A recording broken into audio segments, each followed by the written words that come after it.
Bihar SSC third season के इंतज़ार करना कुछ ज़्यादा लंबा हो गया ना। 2018 से हम लोग इंतज़ार कर रहे हैं। 2018, 19, 20, 21, 22 4 साल हो चुके हैं।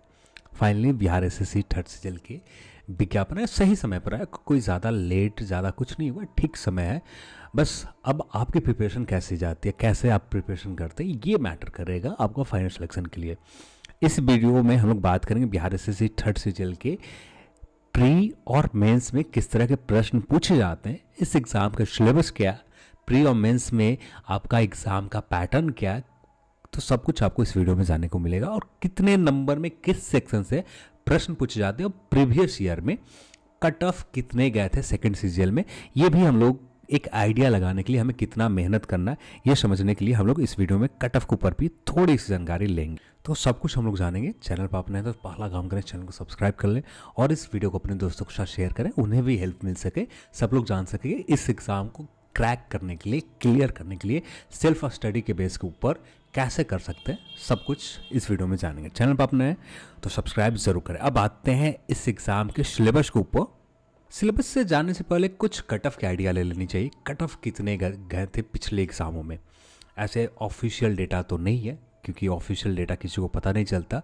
बिहार एसएससी सीएसबीसी की तरह ही किसी भी प्रकार के cut off public open domain में नहीं लाती, जिसकी वजह से किसी को भी कट ऑफ नहीं पता चलता। पर फिर भी जो कट ऑफ लोगों ने स्कोर करके आते हैं उसके बाद भी उनका सिलेक्शन नहीं होता, तो एक आइडिया लग जाता है कि कट ऑफ कितने गए। यदि अनरिजर्व कैटेगरी में पिछली बार की कट ऑफ की बात करें, 132 से 135 के समथिंग गए थे फाइनल सिलेक्शन के लिए। अब यही बात करें आपको सिर्फ प्री एग्ज़ाम के लिए, तो 122-23 के समथिंग गए थे प्री एग्ज़ाम में। तो आप खुद समझ सकते हैं ये नंबर ऑफ क्वेश्चन है, आपका मार्क्स आप मल्टीप्लाई 4 से कर देंगे तो आपका ये एग्जैक्ट स्कोर निकल कर आ जाएगा कितना कट ऑफ गए थे। तो ये इतने के आसपास आप सही अटेम्प्ट लेते हैं तब जाकर आपका काम बनता है। ठीक वैसे ही अदर कैटेगरी में जितने आप माइनस करते हैं और सारे उस समय भी ठीक वैसे ही था। आप उस हिसाब से अपने कैटेगरी में माइनस कर लें, कितना माइनस हो 2-3 माइनस कर लें। अब इसी रेंज में आप मान लें इतना आपको मेहनत करनी है। थोड़ा सा भी आपको डर लग रहा है 132-33 देखकर, तो मैं कहूँगा कि यहीं पर आप ड्रॉप कर दो बिहार एसएससी सीजीएल का प्लान। कोशिश करो कि अपने काम के ऊपर, जो आपका काम है उस काम के ऊपर फोकस करो। जो आपको सिलेक्शन, आपके जो जिस काम के ऊपर फोकस करोगे वो आपको सब कुछ करके देगा, ना कि ये बिहार एसएससी सीजीएल यहाँ पर ही डर गए। तो मैं यही कहूँगा कि इग्नोर करो आप, ज़्यादा बेटर यही ऑप्शन है।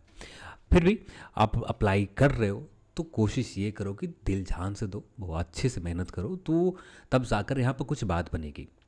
क्योंकि ये सिलेबस यहाँ पर जो अप्लाई करने वाले कैंडिडेट होंगे ना, बिहार दरोगा की तरह नहीं होंगे, बीपीएससी की तरह नहीं होंगे। यहाँ पर हर कोई कैंडिडेट होगा जो लंबे समय से प्रिपरेशन करते आ रहे हैं। यहाँ पर एज का कोई इशू नहीं है।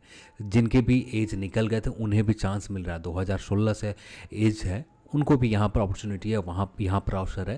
तो सब लोग यहाँ पर आने वाले हैं। कंपटीशन बहुत, पिछली बार 10 लाख अप्लाई हुए थे, इस बार जो अप्लाई होंगे 15 से 16 लाख के आसपास चले जाएंगे अप्लाई, इससे भी ज़्यादा जा सकते हैं। पर अप्लाई बहुत बड़े नंबर पर होंगे इस बार भी। अब यहाँ पर मैथ रीजनिंग आगे बात करें सिलेबस पर, और ऐसा क्यों कर रहा हूँ ये आपको सिलेबस देखकर ही खुद समझ में आ जाएंगे। अब बात कर लेते हैं हम लोग सिलेबस के ऊपर सीधा। तो बस यही कहना चाहता हूँ कि मेहनत बहुत ज़्यादा करनी पड़ेगी, तब जाकर आप इस एग्ज़ाम में एक अच्छा एजेस निकाल पाओगे, एक आगे बढ़ पाओगे लोगों से। अब यहाँ पर एग्ज़ाम की बात करें, एग्ज़ाम का जो नेचर है, ऑब्जेक्टिव क्वेश्चन पूछे जाएंगे, कोई आपका मल्टीपल चॉइसेस वाले ऑब्जेक्टिव क्वेश्चन होंगे। और जब आप प्री क्लियर कर लेते हो तो यहाँ पर 5 गुना रिजल्ट दी जाती है मेंस एग्ज़ाम के लिए।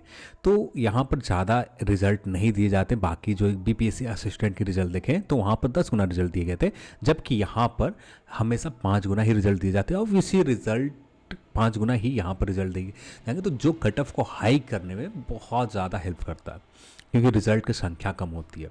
फिर यहाँ पर एग्ज़ाम के पेपर की बात करें तो सामान्य अध्ययन से 50 प्रश्न पूछे जाते हैं, सामान्य विज्ञान से 25 प्रश्न होते हैं, और इसी में 25 प्रश्न होते हैं मैथ के। पर 25 जो मैथ लिखा होता है 25 प्रश्न पर, हमेशा जो मैथ के प्रश्न रहे 25 नहीं रहे, 15 से 20 के रेंज में हमेशा पूछे गए। मैथ से प्रश्नों की संख्या हमेशा, चाहे बिहार एसएससी सीजल के सेकंड सीजल का एग्ज़ाम हो या बिहार एसएससी जो इंटर लेवल के एग्ज़ाम हुए तो वहाँ पर भी मैथों की संख्या बहुत कम थे। तो मैथ के प्रश्न हमेशा कम जाते हैं और रीजनिंग के प्रश्न यहाँ पर हमेशा बढ़ जाते हैं। यहाँ पर 55 के आसपास रीजनिंग आपको पूछ दिए जाते हैं, तो जो कट ऑफ को हाई करने में बहुत ज़्यादा योगदान करता है, क्योंकि यहाँ पर आसान चीज़ है। रीजनिंग के ऊपर सिर्फ प्रैक्टिस की बात है, आप जितना ज़्यादा प्रैक्टिस करते हो ये आपका उतना ही ज़्यादा आपके स्ट्रॉन्ग सब्जेक्ट बनता जाता है। तो रीजनिंग यहाँ पर प्रैक्टिस की चीज़ है, तो यहाँ पर बहुत ज़्यादा आपको प्रैक्टिस करने होंगे रीजनिंग के ऊपर। तो ये आपको यही चीज़ सेम क्राइटेरिया सेम तरह के पैटर्न आपको मेंस एग्जाम में भी पूछे जाते हैं। 150 प्रश्न वहाँ पर ही रहेंगे और आपका एक प्रश्न का आंसर आप सही आंसर देते हैं तो 4 मार्क्स आपको दी जाती है। यदि आप गलत आंसर देते हैं तो 1 अंक काट लिए जाते हैं। तो 150 अंक का 150 प्रश्न टोटल पूछे जाते हैं। अब इसका आप मल्टीप्लाई 4 करेंगे तो ये आपका स्कोर आ 6 से 100 के टोटल पेपर पूछे जाते हैं, 150 प्रश्न आपको रहता है। अब इसी में आपको क्लियर करना है, ठीक है। अब बात कर लेते हैं मेंस एग्जाम में थोड़ा एक्स्ट्रा क्या हो जाते हैं इसके ऊपर। जब आप मेंस एग्ज़ाम के लिए जब अप्लाई कर लेते हो तो उस समय सिलेबस आपको बताई जाती है, पर मेंस एग्ज़ाम में एक चीज़ जो एक्स्ट्रा बढ़ जाता है, हिंदी का पेपर। ये भी क्वालिफाइंग नेचर का होता है, यहाँ पर कुछ आपको कुछ करना नहीं है कि ऐसा टेंशन लेने वाली बात नहीं होती। बस आप इस एग्ज़ाम को क्वालिफाई कर जाओ, बस इतना ही स्कोर का मैटर करता है हिंदी का पेपर। तो ये आपका हिंदी का पेपर हो जाता है। फिर ठीक वैसे ही जैसे मेंस प्री का एक सिलेबस है उसी तरह से आपका सिलेबस होता है। अब बात कर लेते हैं इस एग्ज़ाम के सिलेबस के ऊपर। समान अध्ययन से जो प्रश्न पूछे जाएंगे समसामयिक विषय से, यानी जो समसामयिक होंगे, वैज्ञानिक प्रगति, साइंस में क्या डेवलपमेंट चल रहे हैं साइंस और टेक में, इसके ऊपर प्रश्न होंगे। नेशनल इंटरनेशनल अवार्ड्स के ऊपर, इवेंट के ऊपर जो भी इवेंट चल रहा है, भारतीय लैंग्वेज के ऊपर प्रश्न पूछे जाएंगे। जो भारत के संविधान में भाषाएं उल्लेखित है उन सभी भाषाओं के ऊपर प्रश्न आपको पूछे जाएंगे। पुस्तक लिटरेचर से संबंधित जो नए पुस्तकें लिखी जा रही है इसके ऊपर प्रश्न पूछे जाएंगे।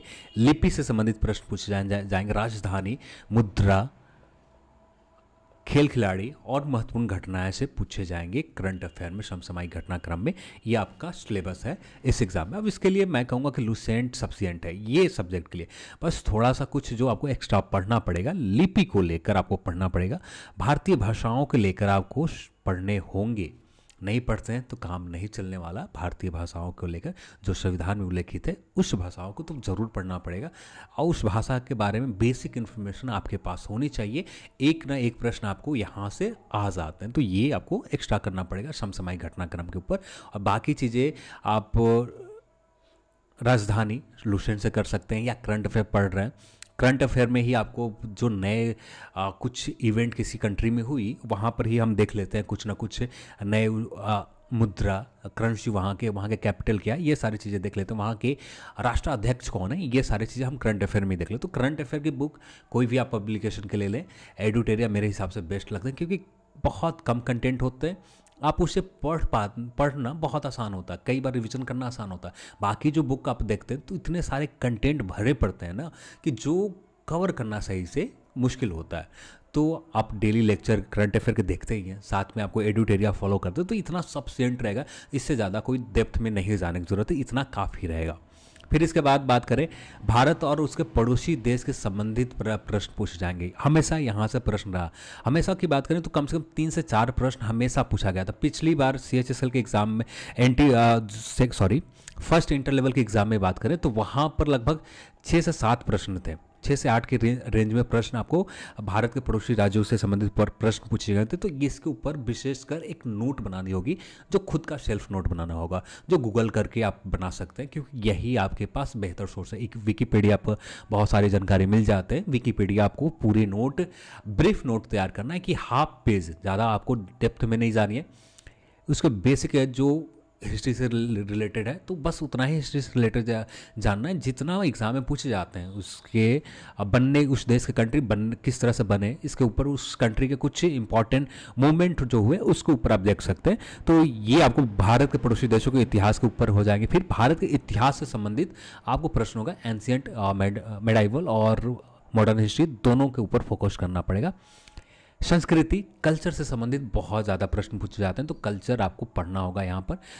भूगोल, भारतीय भूगोल और फिजिकल ज्योग्राफी, यहाँ पर ह्यूमन ज्योग्राफी सब देखना पड़ेगा। कोई ऐसा सेक्शन नहीं कि जिसमें छोड़ना होगा। पर ह्यूमन ज्योग्राफी में एक आपको जो बढ़त जो मिलती है, सिर्फ आप यहाँ के ट्राइब देख लेते हैं, चाहे इंडिया ट्राइब देख लेते हैं या पूरे विश्व के कुछ ट्राइब के एग्जाम्पल देख लेते हैं, कहाँ किस कंट्री में वे रहते हैं, वे ट्राइब के रहते हैं, इसके ऊपर आप देख लेते हो तो आपका काम बन जाता। इकोनॉमिक्स से प्रश्न पूछे जाते हैं जो करंट अफेयर से रिलेटेड ज़्यादा होते हैं, फिर भी आपको बेसिक इकोनॉमिक्स आपको जो लूसेंट में दिया हुआ है इतना हम कर लेते हैं तो काफ़ी हो जाता है। पर यहाँ पर लूसेंट में जो दिया हुआ है उसके टर्म समझने के लिए हमें यूट्यूब की मदद लेनी चाहिए। लूसेंट प्लस यूट्यूब दोनों को देखते हैं तो काफ़ी बन जाता है। स्वतंत्रता आंदोलन से यहाँ से ज़्यादातर प्रश्न होते हैं और यहाँ पर भी जो प्रश्न पूछे जाते हैं स्टैटिक टाइप के पूछे जाते हैं। तो इस सेक्शन को कोशिश ये करना है कि पर्सनल एक सेल्फ नोट्स भी बनाते जाना है। और ये यदि आप लूसेंट के ऊपर निर्भर रहते तो बहुत सारी चीज़ें आप जब एग्ज़ाम के रिवीजन के समय आएंगे जहाँ पर वे सारी चीज़ें जो एग्ज़ाम के दिन रिवीजन करके जाना होता है उन सारी चीज़ों को आप रिवीजन नहीं कर पाएंगे। तो इसलिए एक खुद के दम पर थोड़ा सा समय निकालकर नोट्स प्रिपेयर ज़रूर करें। ये आपका इतना हेल्प करने वाला है, जब एग्ज़ाम के दिन होंगे आपको एक एक मार्क्स का किस तरह से हेल्प करेंगे आपको खुद समझ में आएगा। तो एक नोट्स प्रॉपर वे में एक बात का और ख्याल रखें कि नोट्स आपको बनाना है क्रक्स टाइप का, जिससे क्रक्स ये होता है कि जैसे 10 पेज का नोट्स आप एक पेज में ला दें, बस इस तरह से करने हैं कि एग्ज़ाम के दिन आप रिवीजन कर पाएँ। 1 घंटे में लगभग मॉडर्न हिस्ट्री के सारे टॉपिक आपको रिवीजन हो जाए, ऐसा करना है। तो आपको समय बचानी है जब एग्ज़ाम के समय आते हैं उस समय, तो ये आप कर सकते हैं।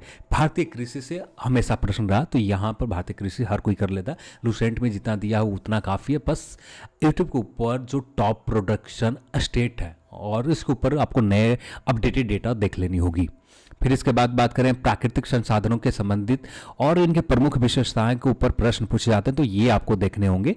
फिर इसके बाद बात करें भारत के संविधान एवं राज्य व्यवस्था के ऊपर प्रश्न पूछा जाएगा, तो ये भी आपका लूसेंट से कवर हो जाता है कि यहाँ पर भी आपको कुछ ज़्यादा डेप्थ में जाने की ज़रूरत नहीं है और डेप्थ में कुछ प्रश्न पूछे भी नहीं जाते। और देश की राजनीतिक प्रणाली भी आपको ये भी आपको लूसेंट में जितना दिया हुआ है वो काफ़ी है। बस देश के कुछ नेशनल पार्टीज के नाम आपको याद रखने होंगे, कब बना था ये याद रखने को, यहाँ से भी प्रश्न आपको बनता है। पंचायती राज ये बहुत इंपॉर्टेंट सेक्शन है और यहाँ से हमेशा प्रश्न बनते हैं। आर्टिकल से प्रश्न बन जाए या कुछ बेसिक कॉन्सेप्ट से प्रश्न बन जाए, पर प्रश्न आपको यहाँ से बनता है। सामुदायिक विकास से भी आपको प्रश्न बनते हैं, 5 वर्षीय योजना से भी, 5 ईयर प्लान से भी आपके प्रश्न यहाँ पर पूछे जाते हैं।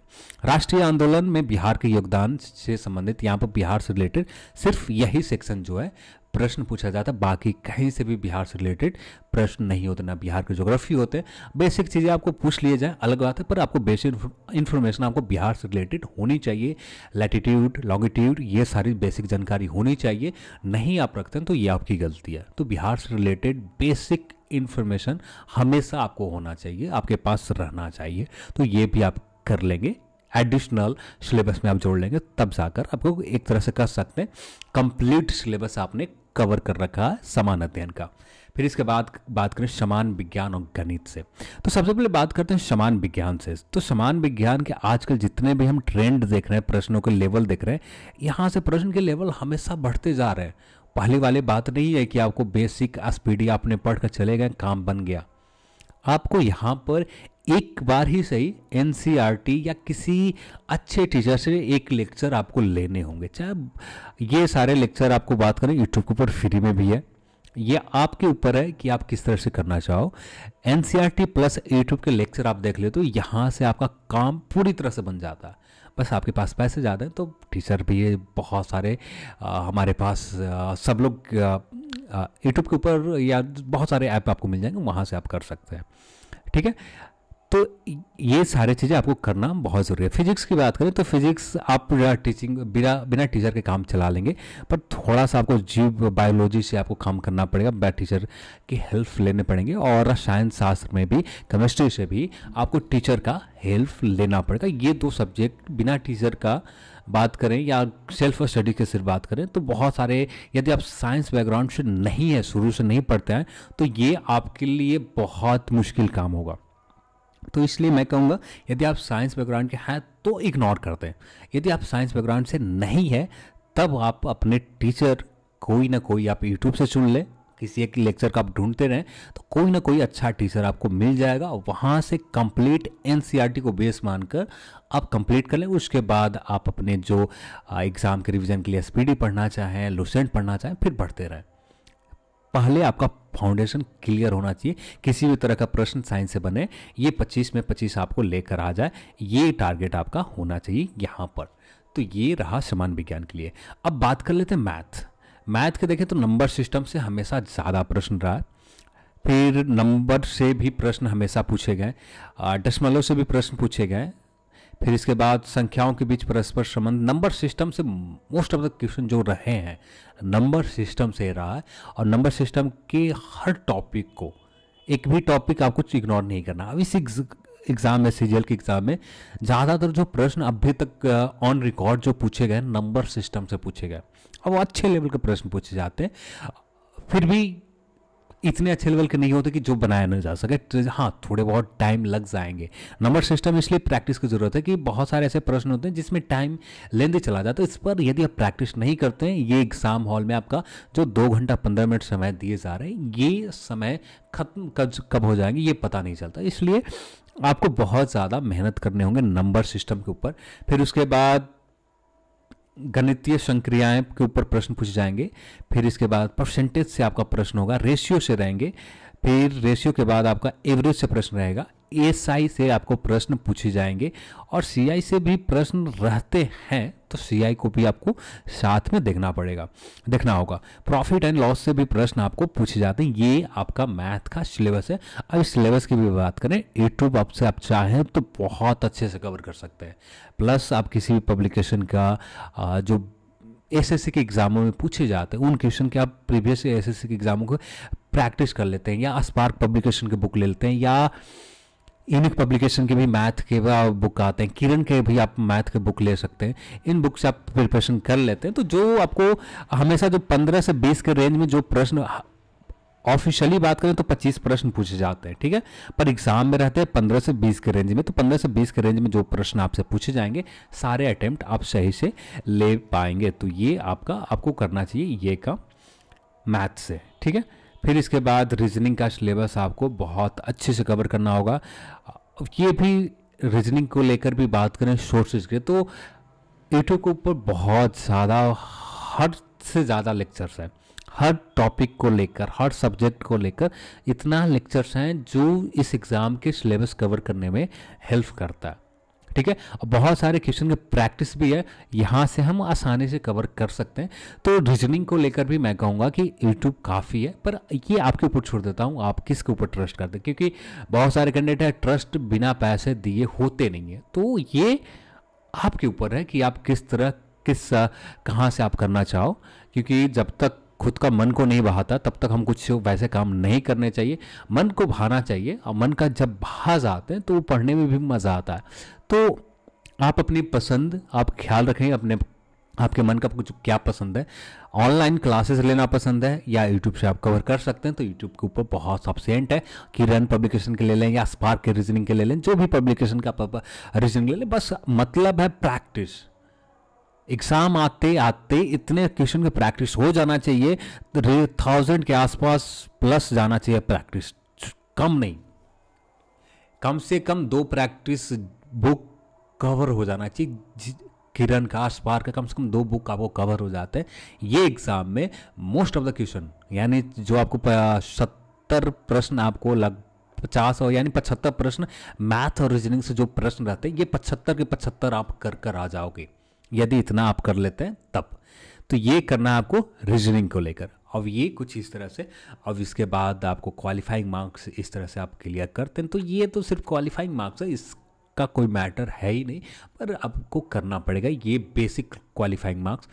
अब इसके बाद आपका सेकेंड एग्ज़ाम के लिए, मेंस एग्ज़ाम के लिए अलग से फॉर्म निकाली जाएगी, उसमें आपको अप्लाई करना होगा, उसी समय मेंस का सिलेबस आएगा। तो ये सारे बेसिक जानकारी हैं।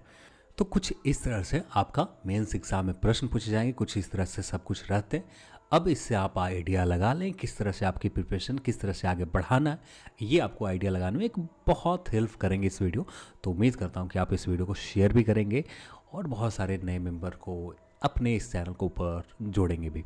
चलिए आज की इस वीडियो में इतना ही, और इस वीडियो को देखने के लिए आप सभी को बहुत बहुत धन्यवाद। जय हिंद।